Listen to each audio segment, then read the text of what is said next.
Hi everybody, thank you for joining in with us today. This is the very first episode of Mile High Mentors. We're extremely excited to get this project up and rolling. We want to give a shout out to Denver Open Media for providing us with all of the tools, the studio, and as well as others, the resources to produce really great content. Be sure to follow us on social media at Connor Doobie for behind-the-scenes content as well as updates and information on what's going on with the show. I'm your host, Connor Doobie. Very pleased to announce our first guest on Mile High Mentors. He is a serial entrepreneur, author, real estate investor. He was featured on CEO Magazine for High Growth Ventures, as well as the founder and president of Active Blogs, a digital marketing agency, and a personal mentor of my own, Mr. Mark Doobie. Thank you for joining in with us today. You're very welcome. I'm happy to be here. We're very excited to have you. Thank you so much. How are you doing today? I'm doing great. Good. Well, we really appreciate you coming down to the studio all the way from Fort Collins, Colorado. Loved being here. Awesome. I appreciate the invitation. Yeah, so to give our audience a little bit of insight and background as about yourself, can you give us a little more history, starting kind of from your childhood and kind of to the point where you are now in your life? Yeah, absolutely. I'd love to. So basically, I grew up in Westchester County, New York, which is right outside of New York City. And by the time I made it through college, I probably had 20 different jobs. 20 different jobs. 20 different jobs. My I bet goodness. there's not a whole lot of people that can say that. Probably not. What are some of the top jobs that you had worked? Well, none of them were top jobs. I've had many great jobs. Give me the top best and give me the worst of all those jobs that you've worked. Well, I don't think on the jobs between during high school and college, I don't think any of them could be considered top jobs. Right. So I'll just give you a list of some of the jobs. Okay. They're probably all pretty equal. Okay. I'll be sure to take notes on this. Yeah, take notes on this because I have the feeling it has something to do with my later endeavors in life. Okay.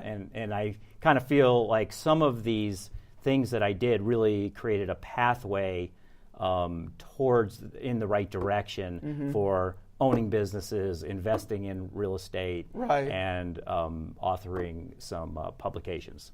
Right. Yeah. That's awesome. So I started out, I have to think about what that first job is or was, but I really think that first job was working at the Guiding Eyes for the Blind. What?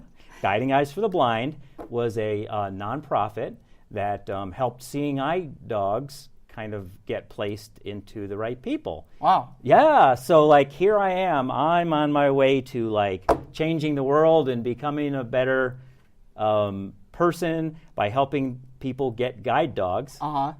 But there's a but. It was one shovel at a time. So basically, I was shoveling the kennels at the Guiding Eyes for the Blind. So you can really say my first job was really a kind of a poopy one. Perfect. That's good. So was that kind of one of the earlier on jobs, or that was my first one? Yeah, the very first one. I think I probably started that one around 13 or so. You know, I think a lot of us have probably started with poop. Yeah, I think everybody starts with a poop job. I did not think this was going to be the direction, but please continue. What are some of the other things that have led you into what being an entrepreneur today? Right. Well, here's why it is the direction, is because I've done so many jobs. You're going to hear about more of them, and you're going to understand why I became an entrepreneur and why I decided I don't ever want to have to do these jobs again. I mean, I think they're really important jobs, and I learned a little bit about each of them. Right. But most of them, what I learned was, hey, I want to be doing something else. Right. Okay. So I believe my second job after that job was probably mowing lawns. You know, most kids probably got things like kites or boats or things for their birthday. Right. Well, my dad bought me a tractor and a lawnmower, and he didn't really buy it for me. He said, I can pay this off one lawn at a time. Huh. And so that was really my second job. Is I went door to door and mowed lawns for our neighbors and shoveled driveways, and we this is still in high school, and we pulled large stumps out of the ground for people, and we pretty much were too dumb to say no to anything at that point in time. So, give you $5 to pull that 5,000-pound stump out of the ground. Done. 2 months later. Yeah, exactly. Well, cool, awesome. And I eventually, I started out doing that, and then I eventually actually started a little business. One of my little side jobs in high school was a little business with my friend Peter Berardi. Okay. And obviously, we named it Marpet Services, Mark and Pete, and hey, we had a business going. Did you have a a little logo? bit later on? I'm going to tell you about a few more of my amazing jobs that. Please. Did Did you have a logo? Did you have a good logo? Oh yeah, we absolutely had a logo. Yeah? I think it was like a stump coming out of the ground. A stump. Yeah, absolutely. Very nice. Well, give us some. If there was one job you had to pick out of that list of about 20. What was really the one that initiated that entrepreneurial venture? Kind of kicked. You're like, this is a thing. I'm ready to go launch into my next venture. Gutting fish at a fish market. Gutting fish at a fish market. There you have it. The secret to entrepreneurialism: gutting fish at the fish market.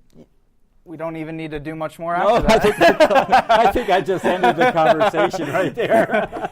It doesn't really go well on dates, but where where was this? Never went over big. Where were you gutting fish?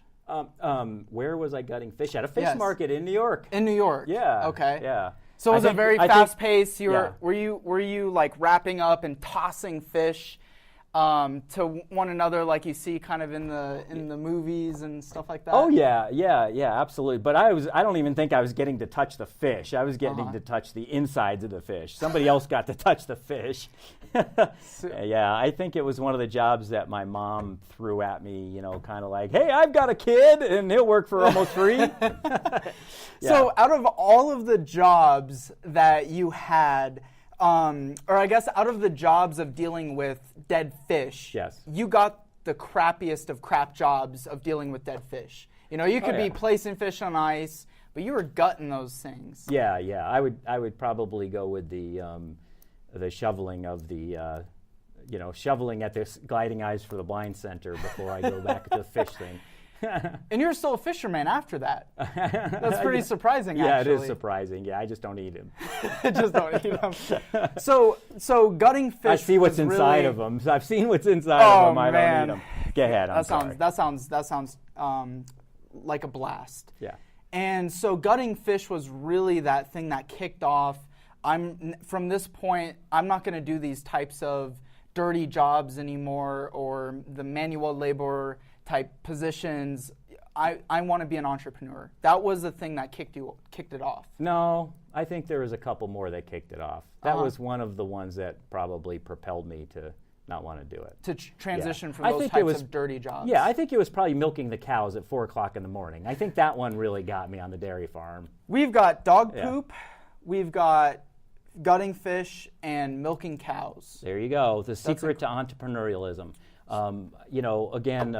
Probably most people never heard of picking rocks. Do you know what picking rocks are? That was another part of my farm job. Is that when they go to bring the tractors in and you got to haul the large rocks out of the way so they don't shoot out and kill the farm animals? Yeah, but I was never the guy on the tractor. I was always the guy in front of the bucket having to pull these massive rocks and go. That was pretty I great. was that guy. And for you guys listening on audio right now on the podcast, that's going to sound pretty great. The lifting of the rock. Yeah. What was your transition from those dirty, heavy lifting jobs into the professional world? Well, I think probably my first professional job was. Selling real estate. Mm-hmm. I think that was kind of like coming out of college. I was a waiter. I was a bartender. I did all these things. Yes, I did. But, so those kind of led me into a little bit more people-oriented jobs and kind of out of the fish guts and at least in front of people. And then from the waiter thing and the bartender where you really learn to work with people, from there, I think I was just graduating college and then I went into real estate from there. Right. So yeah, I loved the tips and I loved basically I was a waiter in order to feed myself through becoming a realtor, because in the beginning of becoming a realtor, it really is dry there for a little while. Yeah. There's a big long building process before you're making any money. So. And why is that? Yeah, I waited tables to eat. Yeah. I should have a sign. So I wait tables to eat. So becoming a real estate agent, that was your side hustle for a while as you were starting off and working in the restaurant job. So why is that? And I'm sure a lot of folks that may be watching could be looking to transition, and real estate might be one of their first ventures. Yeah. What's something that they should really understand going into the real estate business? Well, so I just want to say that the real estate or the restaurant business and being a waiter and a bartender was my side hustle to make it through real estate. Yeah, right. I had to put gas in my car. You're doing a lot of investing in yourself in the beginning of of real estate. So. Now, what do you mean by investing in yourself? So investing, so when you're waiting tables, you make money every night, and so you need to pay rent, you need to, put gas in your car and food in your belly. So, so when you're starting a real estate career, you are learning the business, you're building up a clientele, you're fumbling through your first deal. Right. And the funny thing about real estate is you can get all the way to the end and have a transaction fail on you and you're still broke as you were before. So right, yeah. Absolutely. Yeah. That's tough. What were some of the bigger struggles of doing that, of going into real estate? Oh, so some of the bigger struggles, there's lots of struggles going into any business. Okay. And so I'd say one of the things about real estate is it's very competitive, and so a lot of people do the same thing. And so I'd say finding a way to become unique in an industry where everybody kind of offers and does the same thing. Yeah. Yeah. That's a great point. Yeah.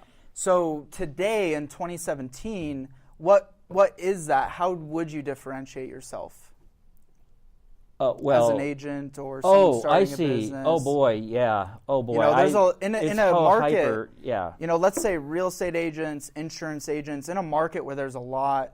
There's a lot of competition there. Yeah. How in 2017? How do you differentiate yourself?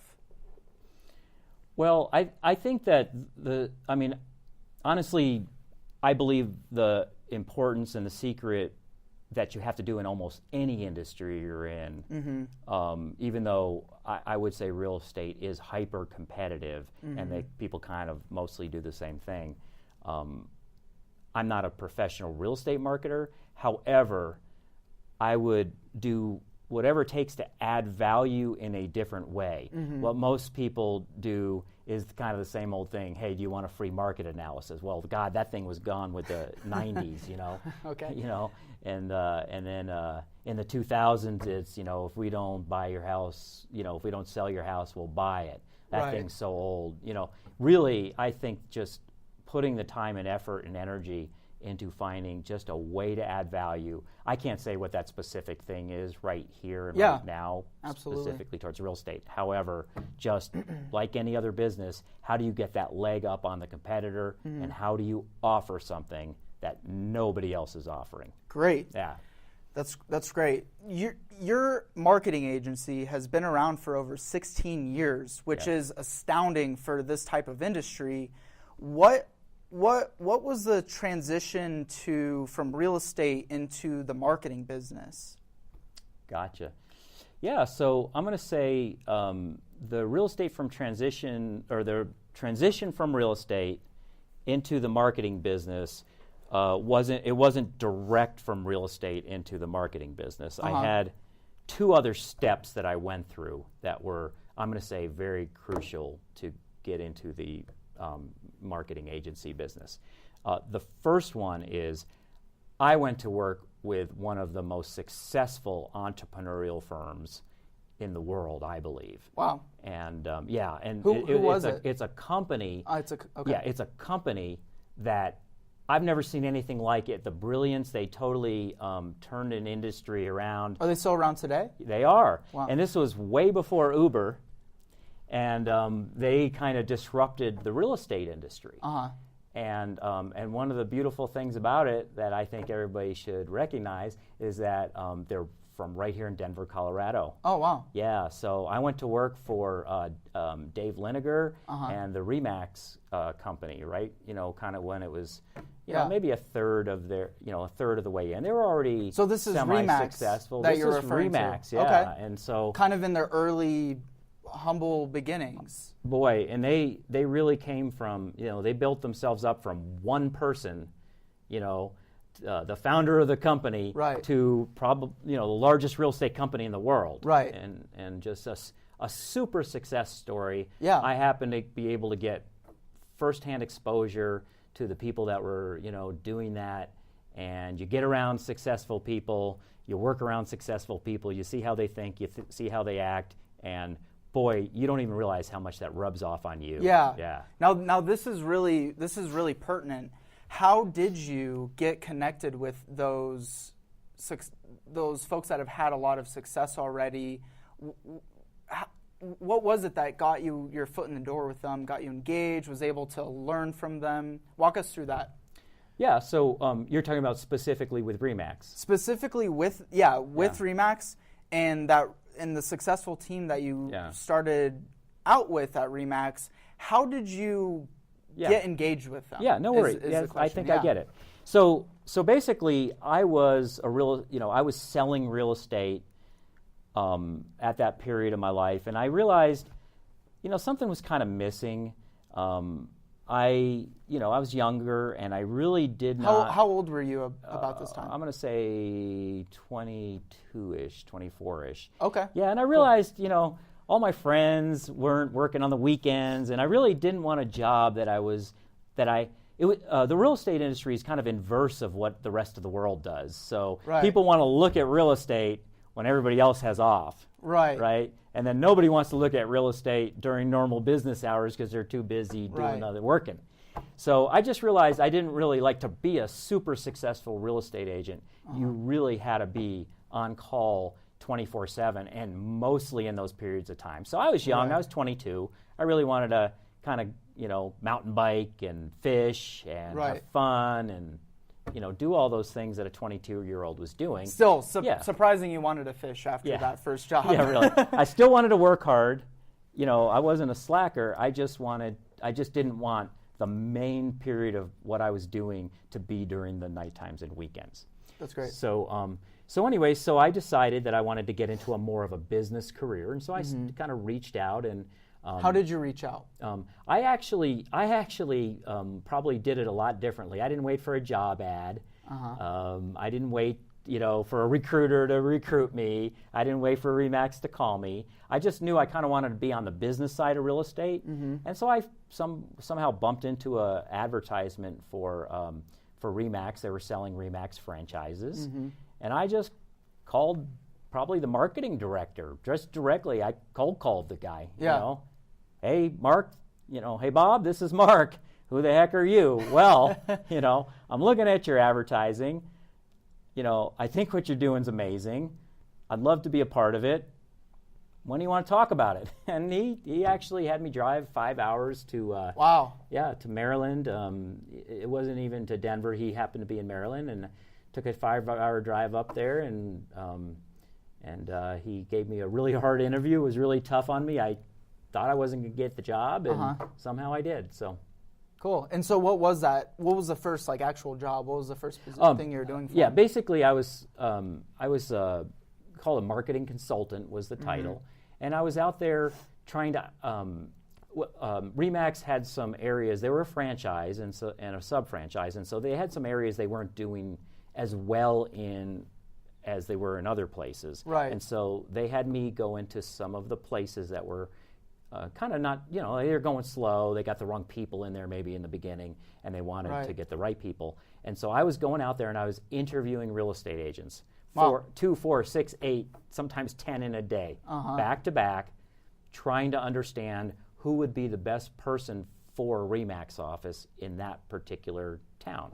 So you were picking leaders to open up. They're called branches, or what are they called? RE/MAX Just offices. RE/MAX offices. The nice word for it is a recruiter. Right. But what I was really doing is stealing the best agents from other companies. Okay. That's how I got my career started, stealing the best agents from other stealing the best talent. Finding So you're the best building the talent A out team. there. You're Absolutely. building the A team. Building the A team, and that's actually what the whole principle of RE/MAX is and why it's successful. Is building their people. They went after the best people in every office. I didn't sit there and just meet with people that were doing 3 real estate transactions a year. I was going for those people that were doing 40, 50, 60, 100. Right. Those are the people I'm trying to get them to go from a very traditional type of, you can call it any other thing, Coldwell Banker, Century 20, any other real estate brand, out there. And I was trying to convince them and to, see what the benefits and merits of opening up a RE/MAX office would be. Yeah, that's incredible. How many offices did you open in that venture?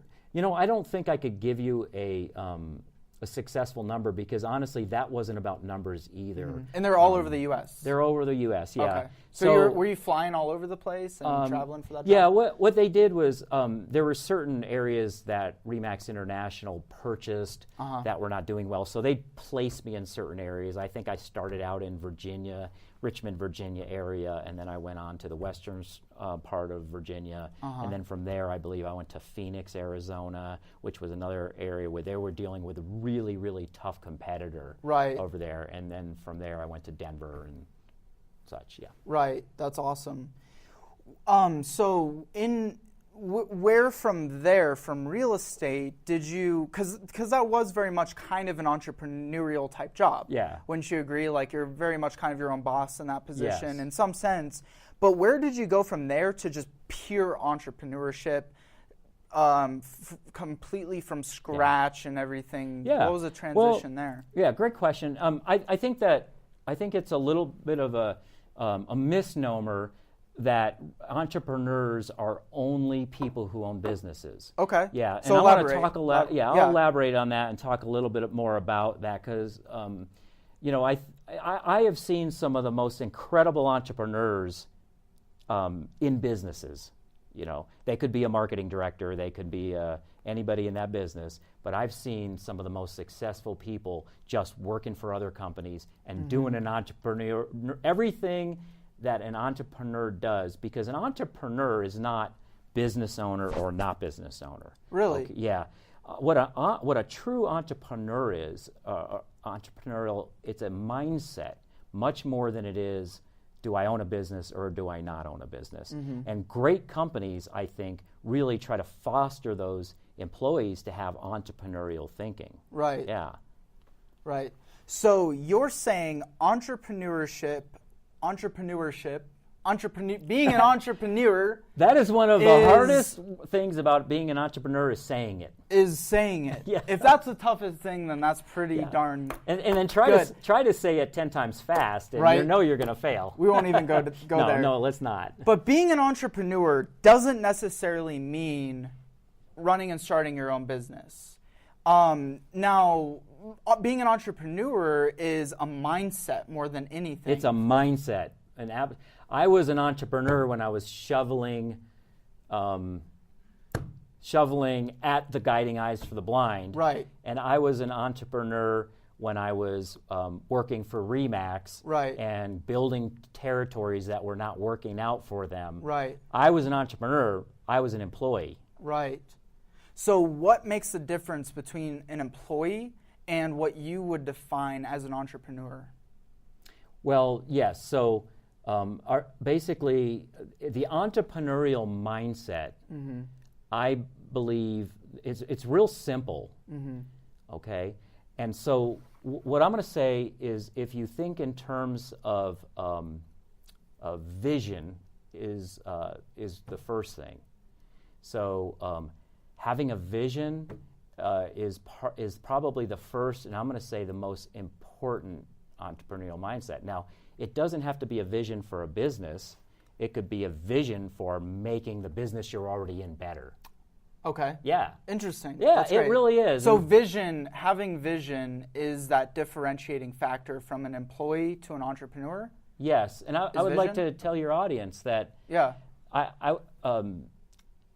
you could be firmly working for somebody else in a company and not having your own business. That's where you start your entrepreneurship. Don't wait until you come out and have, put a shingle out there and start a business. That's too late.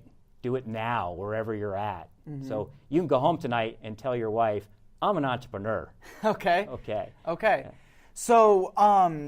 So that's great. Now, we actually, I reached out, told people that I was having you on the show, and had some folks submit some questions for you. So I'd like to have them take a couple questions, or have you answer a couple of our audience members' questions. I'm glad to do that, but I just want to know if first that you would like, I have two other items that go along with the entrepreneurial mindset. Yeah. Did you want to cover that first, or Yes. do you want to go into the questions Yes. and then come back Absolutely. Take back, rewind, give us Rewind. give us the meat. That's what we're here for. Give us Yeah. give us the content, because I do think that now thinking back to it, I think that might confuse a lot of people, saying I'm working for X company, but I'm an entrepreneur. I think there's a lot of people that would disagree with your definition of entrepreneur. So please, I would love some more elaboration on that. Yeah. So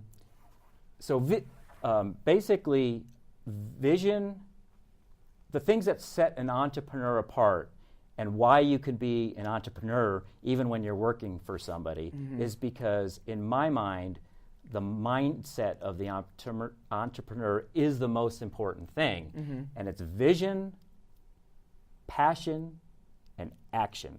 Vision, passion, and action. and action Yes. are the three Things, fundamentals. Three fundamentals that anybody, like I said, anybody can go home.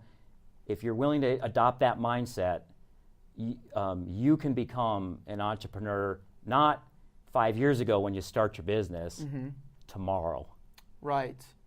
So it's just changing the way that you're thinking, okay? And no, entrepreneurs are not born. You don't come out of, your mom saying that I'm an entrepreneur or not. You can become one tomorrow. Isn't that a great thing to know? Right. Yeah, and you Now, don't have to go to school. Now, on the flip side, though, you still have to have the skills, right? Not everyone is bred to be a leader and an entrepreneur. What are some of the skill?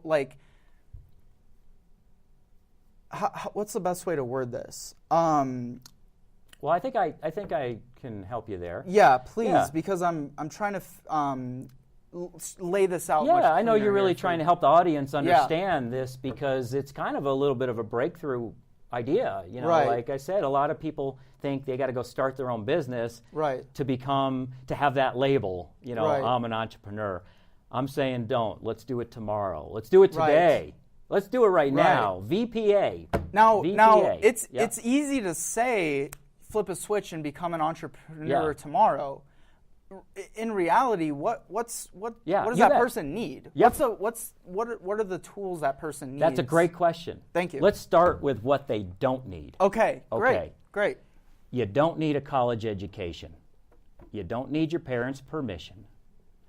You don't need your wife's permission, or your spouse's permission, I should say. You don't need to have graduated high school, and you don't really need anything. You just need to change your mindset. VPA, vision, passion, and action. And I think for the audiences benefit, perhaps let's kind of talk about each one of these, right? And then we'll break it down a little bit more. Please, please do. Heck, if we're telling everybody that they can become an entrepreneur overnight, we should probably, give them a little more than. Go do it. VPA, go be an baby. Entrepreneur tomorrow. Go do it. Exactly. Vision is the first one. Vision is the first one, and honestly, if you really think about it, a lot of people's entrepreneurial vision, it's not something that you can see. So, but you can walk outside or drive down and through any city and see evidence of a vision. Okay, so have you ever seen a big, beautiful glass office building? It's just gorgeous. It's got all the right shapes and curves to it. Right. Or a home. Okay. Well, all that starts with a vision. Right. Really? That's just somebody's idea in their head. Uh-huh. Okay. And they formulated it out. So they not only had that idea in their head, they kind of probably drew it out on a piece of paper, said, "This is the building I want to build." Right. Yeah. So now, I think that concept gets a little tough for people when it comes to a business because a lot of times they think in terms of business plan, but really a business is no different than a building. In formulating a business, you've got to put that vision in your head, and you have to kind of not only say, "I'd like to have a business," you really have to get down and say, here's the business I want to have. That's really what it boils down to. So the vision. Yeah. This is the business I want to have. And so for someone who's maybe an account director in a large SaaS company or technology company or something like that, what does that mean for them? Well, it means for them that they have a better way of doing something that's going to serve up the customer better, faster, less expensive, more efficiently. Yeah. And so, or it could be a brand new idea. So I'll give you an example in my own world. So when I was a consultant, I saw the need.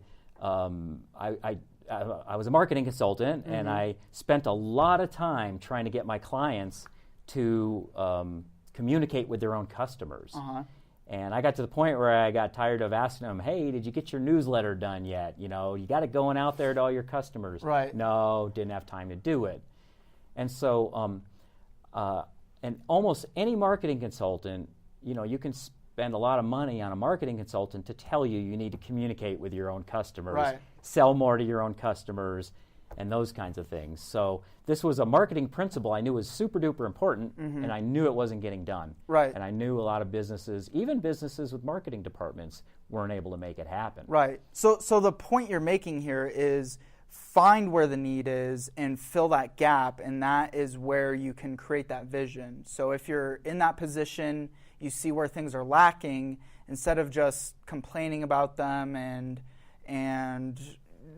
grunting through it every day, actually taking steps and creating a vision to solve that problem, whether it's creating that new business or you're the CTO of a technology company and you have a project in that particular division. Absolutely. That's what you're saying. Yes, I sketched out the vision for Proven Systems, which would eventually become Active Blogs. Right. It's a 17-year-old business now. Yeah. I sketched out the way that was going to work on a bar napkin. Hear that? 17-year business, and he sketched it out on a bar napkin. What was the Drinking beer does pay off. Drinking beer and we're in Colorado, so you can absolutely you can take, yeah. Perfect. So was this something you had been thinking on and formulating, and you're just like, you know what, I need to get this down, or were you just in this blip of a moment? You're like, oh, this is a business idea. Like I need to go after this. Yes. The business idea always kind of comes over time, and it's something that probably gnaws at you. I mean, yes, you can have an instant idea. However, mine came as a direct result of a need that I saw out there. Nobody was doing it. It was 10 years, 12 years before content the content explosion even happened out Right. there. And so that's why we're still in business, because it was way ahead of its time. Definitely on the bleeding edge, because there was a lot of convincing going on as to why anybody would need a newsletter or content or a website at that point in time. So yes, it's definitely on the bleeding edge of things, not on the leading edge of things, and and so that's what's kind of kept us around for so long. Right. Yeah. But the point back to vision, I think that's really where we want to go with this. Is a lot of people say they don't have an idea for a business. What I see successful entrepreneurs do that other people don't do is they turn something that is nothing currently into something. And that all has to start in your head. So a lot of times when people start things in their head, people think they're crazy. Hey, I just started a business in my head. Right. I have no idea whether it's going to work. I have no idea who my customers are going to be. I have no idea what's going to happen. Right. So you can start a successful business in your head. As a matter of fact, you almost have to. I think the difference between an entrepreneur and somebody that doesn't kind of get to that level are, if you have to be somebody that everything has to be proven to them first, I'd say that would be a huge roadblock to anybody out there becoming an entrepreneur. Don't need to see anything before you have an idea and get it down on paper. You have to dream the impossible dream. The person who built that building probably never saw that building before. It probably just came to their head. The person who wrote that book probably did the same thing. You don't need to know that it's going to happen, know how it's going to happen, know who's going to get it done. Don't know any of those things. Just have enough vision to get it down in your head, believe it, make it happen. It's not going to be the same thing. It's not going to. There's going to be a lot of roadblocks and things that come into play, along the way, and a lot of details that have to get in place. But while you're forming your vision, that's not the place to start telling yourself why it can't happen. Right. Yeah. And don't let anybody else do that either. And do you think that that's probably where most people get hung up, is that they worry too much about the action and start thinking too much on it, and then that vision never follows those other two steps of passion and action? Well, the action is the third thing in place, but the vision has got to come first. Yeah. Yeah. So, but I think that a lot of people never, again, do you believe in ghosts? Okay, well, you can't see a ghost, you can't touch a ghost, you can't feel a ghost, so most people don't believe in ghosts. Do you believe in ghosts? I think that's for Coast to Coast, George Norrie's show. He does a lot better job at that than I do. Okay, we'll save that for another time. I don't know about if I want to declare ghosts or UFOs at this point. I don't think we want to go down there. However, now we're going to UFOs. We are going from entrepreneurship to ghosts to UFOs. This might be the first episode may be the best episode. You can only get it here. Go ahead. Yeah. So anyways, so the answer to your question is, I think, maybe the 80-20 rule, the Pareto principle. Right. 20% of the action, 80%. I think maybe 10 or 20% of people can really formulate a vision in their head, and probably 80% of people can't get past the fact that it's never been done before. I don't know how it's going to get done. Boy, they get tripped up before they ever get started. Too hung up in the details. Way hung up in the details. Interesting. I see the thing that separates entrepreneurs from non-entrepreneurs, whether they're in a company or whether they're, and that's why I'm saying this is a mindset, not a I own a business thing. Right. Or whether they ever get their business off the ground, or they make their division, they innovate some things that they never had before, which creates success in their division. That has to come from a vision as well. Yeah. So there's people out there doing that, working in companies every single day. Yeah, absolutely. So the entrepreneur, yes, you've gotta go where no man has gone before in that vision, and yes, it's in your head, and yes, it's not real, But yes, it is real. Right. It is real because thoughts are real things. Right. So, Thoughts are real yep. things. So when they're followed Yep. by passion and action. Yes. And I would say to take that vision to the next step is to get it down. Okay? Even force yourself to get it down. And when we get onto the action part of things, I'll talk a little bit about the action and we'll talk. the difference Give it between to us getting now. down. Talk now on action. Let's before we move on to action, because that's the third thing on the entrepreneurial mindset list. Sure. I'd say let's talk about passion. Please. Okay. Yeah. Because what is passion? Passion is the fuel that's going to drive your vehicle where you want it to go. Okay. Okay. And you can have, the finest car out there, not have any fuel in it, and you're not going anywhere, right? So that's the same, just passion is fuel.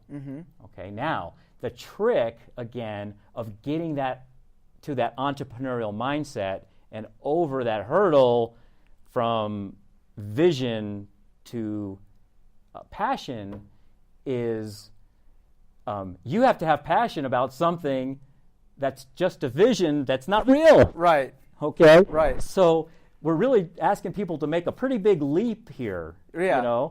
And the leap is you have a vision which is invisible. Right. And you've got to have passion for that vision, which nobody can see, taste, or feel. Boy, you're headed for the loony bin no matter what. Okay. Now, the friends and family, you wonder why so many friends and family kind of talk people out of doing things before it ever happens. Yeah. It's because you got to get in your mindset these two things and be set on them here first. Right. Yeah. So how does someone find passion? Well, or do you just have to have it? No, I think that's a great question. I think that one of the most, again, for people who are just getting started in their career, just trying to get going, I'm going to say one of the best exercises that you can go through before you take that first job, or maybe have that first job or second job, but before you kind of make any major life careers changes, is figure out what you were meant to do in life. I think that's so important.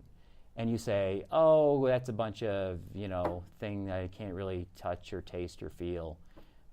But I really think going through that exercise and say to yourself, what was I really meant to do? Now, I'm not saying you have to save the world or save the whales or say, it doesn't have to be, at that level. However, it can be at that level.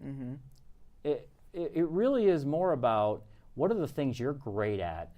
What are the things that when you wake up in the morning, you are so excited that, nobody's going to stop you, Now, I think a lot of people have a tough time finding that. Wouldn't you agree? Yes, and I'm just telling you, like I said, it's a kind of another one of those, voodoo, hoodoo, kinds of things where you can't trust, it's kind of esoteric, like your buddy calls you and says, hey, let's go to the bar and, let's go to the bar and hang out.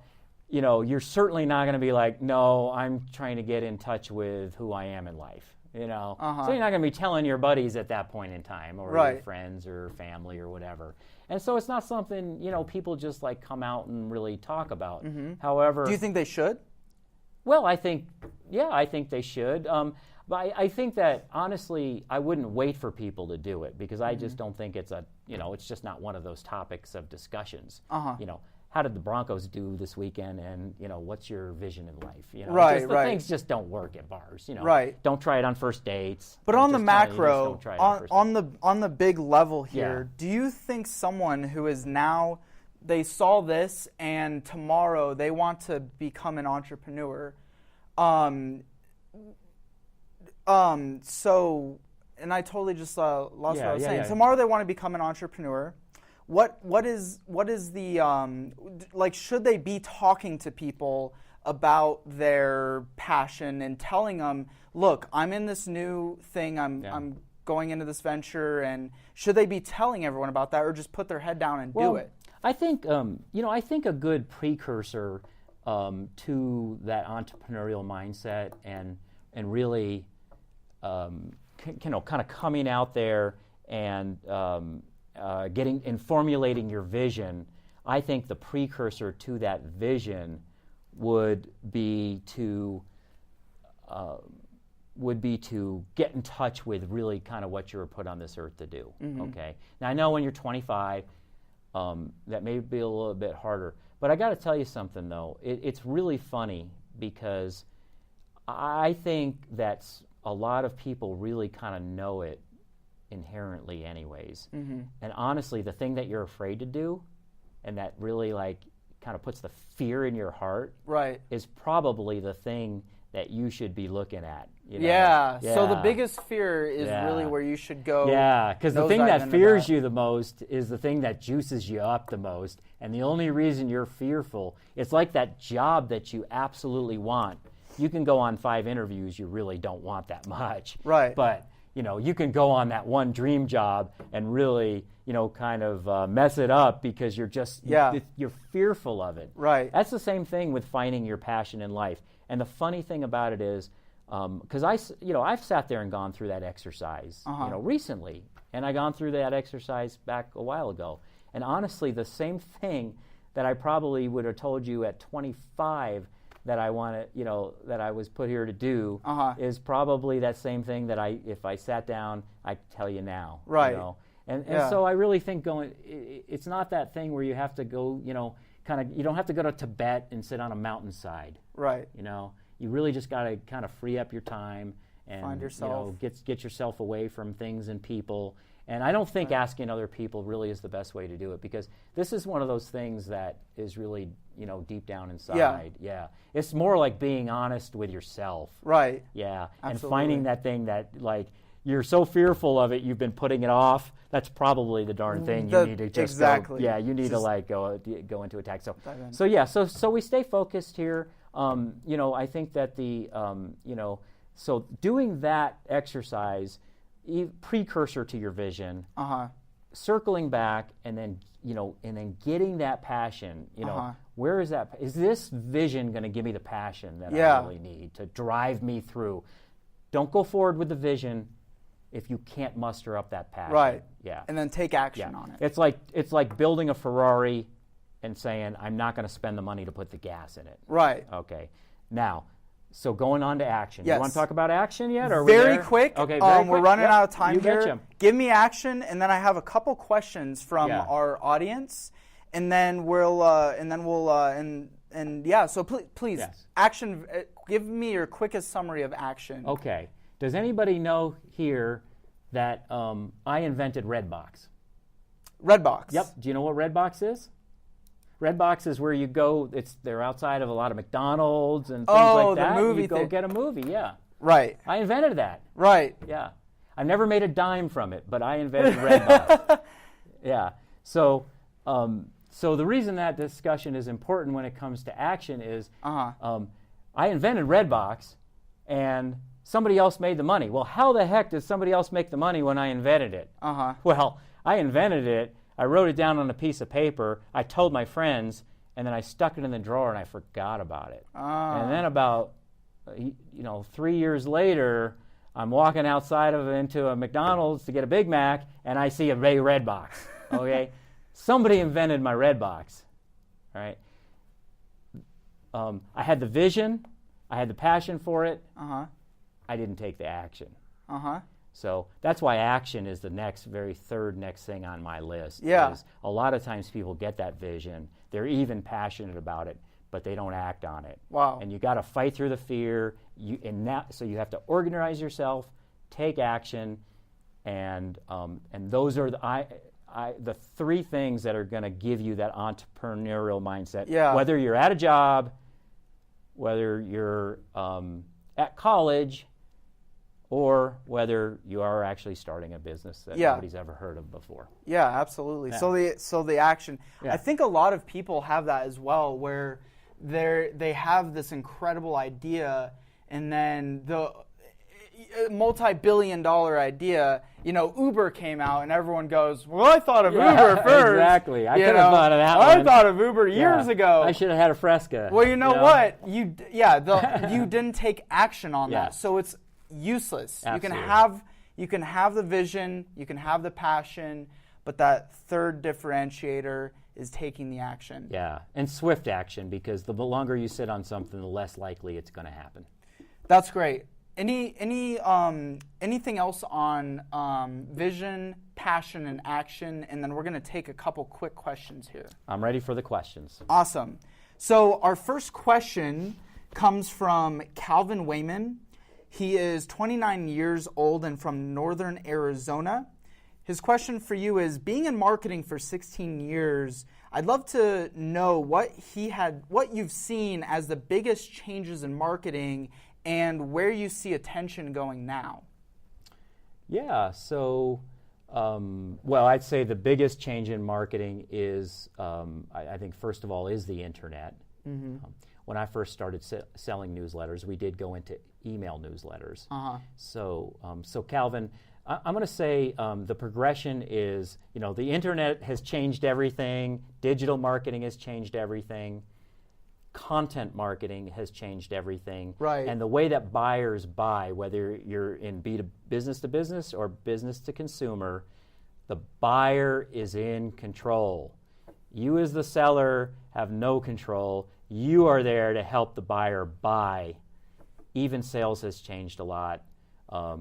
You can't twist people's arm into a sale. They're too educated now. They're going to buy. Too educated. The buying journey and the buying process has changed.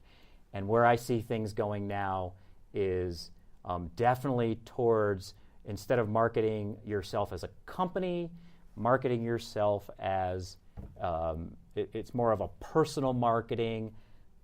The name and the face of the company are the experts and the people that can help the clientele within that company and getting their name and face out there. So we're not looking at a company walls and nobody can see the interior of who's in there. A company is a group of people doing things. And so promoting those people from within and the talent and what you have as a company is, I see, the next great step in marketing. Awesome. That was a great answer. And by the way, Calvin, thank you so much for the question. Great really question, appreciate Calvin. you submitting that to us. Our next question comes from Trevor Landgren. He's 25 years old, lives in Denver here. Why do corporate or traditionally structured companies, especially those that have been around for a while, have difficulty adopting new marketing technology and automation? Quicksand. Quicksand. There you have it, quicksand. Care to elaborate? Yes. Perfect. The more successful you are at something, the harder it is to change. It's very easy to go back to what made your success and what created your long-term success. And so generally, companies change after it's way too late. So there has to be a lot of pain that creates change. So when you're successful and you're doing things really well, why change anything? Uh-huh. But yet the market could be silently changing behind you. Right. Yeah. So the kiss of death is comfort and success. It's kind of a catch-22. You obviously want all those things. However, you really got to keep your eye on that market and be changing ahead of the curve. And then sometimes if you change too late, you could lose it all. Yeah. There's companies like, Sears and Roebuck, a very successful company, one that I like very much, closing hundreds of stores. Currently? Yeah. Wow. And a company like there's lots of companies that are out there that are getting clipped off, shrunk down. Barnes & Noble, one of my favorite companies out there. I still think they're successful and doing well, but they're closing stores. Mm-hmm. So everything's changing. If you try to keep doing things the same old way because they were successful in the past, eventually it's going to come up and hurt. Do you think it's different in business today, in that sense, from 10 years ago, that you have to adopt a lot quicker? now than you did, 20, 30 years ago in a business. It's changing much more dynamically. Do you think we'll still have as large a companies like that are around for that long? Well, I think, if I was a maker of the square wheel and then the round one came along, boy, I think I'd have to be changing that pretty quick. If you owned a typewriter company, when Bill Gates started Microsoft, and and you're still trying to make typewriters, I'd say that you've got a tough road to hoe. So some change happens fast. Some companies are earlier adopters than others. I'm just saying you really got to be able to, look at what's out there and make some judgment calls, and that's where part of the vision, vision comes into play again a little bit. Is you really got to sometimes change up your whole vision in order to adapt. Mm-hmm. So the reason to go back, and Trevor, thank you for the question. Great question, Trevor. To go back to Trevor's question, it's really that comfortability is why they're using their bread and butter, but they're not continuing to innovate. Yeah, you go back to your old bag of tricks. Let's go back to cold calling. Cold calling. I'm here to tell you, people don't want to be cold called in their business. They're busy doing other things. Cold calling is dead. You really think it's dead? Completely dead? Again, there's. I'm not saying picking up the telephone and calling somebody is dead. I'm saying opening up a business relationship through calling, through cold calling somebody when they don't know who you are, and you're just calling out of the blue, dialing for dollars. I'd say, I'm not saying it doesn't work still, okay, so don't get me wrong. Right. What I'm really saying is it's not the best way to start a business relationship. Right. Catching a busy executive while he's working on his annual reports, or when he's working on his marketing plan, or when he's doing something totally differently, and calling him out of the blue about a subject matter he's not ready to talk to you about is not the best foot forward to open up a business relationship. Right. Yeah. So then here's the $1 million question, and then I have one more for you. What is the way to get the relationships built now? If picking up the phone like you did in Remax 20, when you first started and got your foot in the door there, that was acceptable then. What works now? Yeah. Back then it was kind of almost a badge of honor to be, to do some telemarketing and cold calling, and hey, this guy's got guts to pick up the phone and call me. I'm going to talk to him. It's not a badge of honor anymore. The new way to do that in the business and professional environment, I see as LinkedIn as being the most underutilized, undervalued way to grow a business professionally. Now, Facebook and other social media absolutely come into play. My business happens to be in the business-to-business world, where we're reaching out to other business owners. That's where they are in the professional format on LinkedIn. And so I see that I see so many resumes and people who aren't even on LinkedIn yet, or they just don't even have their photo up there yet. Start there, guys. That's the marketplace of the world, and you have a direct connection. People like when you connect with them on LinkedIn, and that is the new, badge of honor, is reaching out with a helping hand to somebody on LinkedIn versus calling them in their office when they're not expecting the phone call. Right. Yeah. Great. Okay. As we start wrapping up here, any last thoughts or information, what would you like to relay to our audience of entrepreneurs, the next generation of business leaders, world problem solvers? What is it that you would like to share with them? Yeah. Don't wait for somebody else to call you an entrepreneur. You decide if you have it within, deep down inside to create a vision. Well, let me back up for a second. To find out what your purpose in life is, create a vision around that, fuel it with passion, and overcome fear and go forward on that with action. That's all you need to do. You do that, go home, tell everybody you're an entrepreneur, and then follow through with it.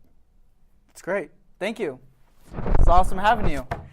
So everyone, really appreciate you tuning into our very first episode. That was Mile High Mentors. Be sure to go follow us on social at Connor Doobie for behind-the-scenes content, as well as insights into the production of the show and giving announcements for upcoming guests. If you'd like to submit a question to Mile High Mentors, please email us at milehighmentors@gmail.com, and we'll figure out if we want to set up a recorded question for you or if you want to write us a question. Thanks again to Denver Open Media. And other than that, thanks to our guests, and we'll look forward to talking with all of you next time.